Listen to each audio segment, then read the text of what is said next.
اور یہ جو حضور نے فرمایا کہ جہاں اللہ اور اس کے رسول کا ذکر ہو وہ جگہ جنت کا باغ بن جاتی ہے، تو اس دور کی تمام پریشانیوں کا حل بتا دیا حضور نے۔ دیکھو نا، آج ہر گھر میں کوئی نہ کوئی پریشانی ہے، ہر گھر میں کوئی نہ کوئی ٹینشن ہے، کہیں ساس اور بہو کا جھگڑا ہے، کہیں بھائیوں کے جھگڑے آپس میں، کہیں اڑوس پڑوس کے جھگڑے ہیں، کہیں میاں بیوی کے جھگڑے ہیں۔ لوگ کہتے ہیں جی گھر پہ کسی نے جادو کر دیا، لوگ کہتے ہیں کسی نے تعویذ دفن کر دیا۔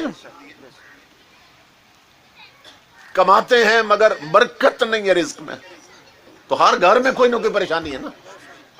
تو امام الانبیاء نے اس ایک حدیث میں ہر پریشانی کا جواب دے دیا، حل بتا دیا۔ فرمایا جہاں اللہ رسول کا ذکر ہو وہ جگہ جنت کا باغ بن جاتی۔ تو فرمایا تم اپنے گھروں میں اللہ رسول کا ذکر کیوں نہیں کرتے ہو تاکہ گھر جنت بن جائیں اور جنت پر کسی کا جادو نہیں چلتا ہے۔ جنت جب گھر بن جائیں گے تو جنت میں پھر پریشانی نہیں ہوتی ہے، جنت میں تو سکون ہوتا ہے، برکت ہوتی ہے۔ جنت بنیں گے، جنت میں جھگڑے نہیں ہوتے ہیں، جنت میں سینوں میں قدورتیں نہیں ہوتی، بغض نہیں ہوتا ہے۔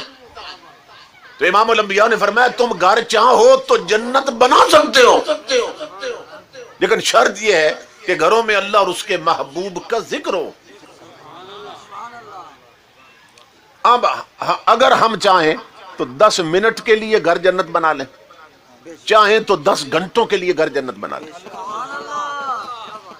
کیونکہ امام الانبیاء نے فرمایا جتنی دیر ذکر ہوگا اتنی دیر گھر جنت ہو جائے گا۔ تو اب اپنے ہاتھ میں ہے نا، چاہو تو 10 منٹ کے لیے گھر جنت بناؤ، چاہو تو 10 گھنٹوں کے لیے بناؤ۔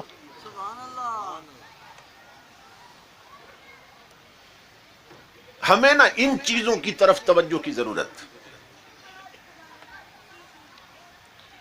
حضرت سلیمان علیہ السلام اللہ کے نبی ہیں، مگر اپنے گھر میں نا اپنی بیویوں میں، اپنی بیٹیوں میں، بیٹوں میں ٹائم ٹیبل بنا دیا تھا، آپ نے سب کا وقت مقرر کر دیا تھا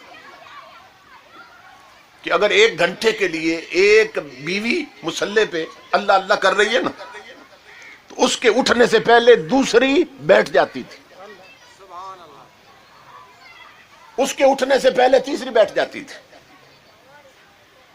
وہ نہیں اٹھتی تھی کہ بیٹی بیٹھ جاتی تھی، ابھی بیٹی اللہ اللہ کر کے نہیں اٹھتی تھی کہ بیٹا بیٹھ جاتا تھا۔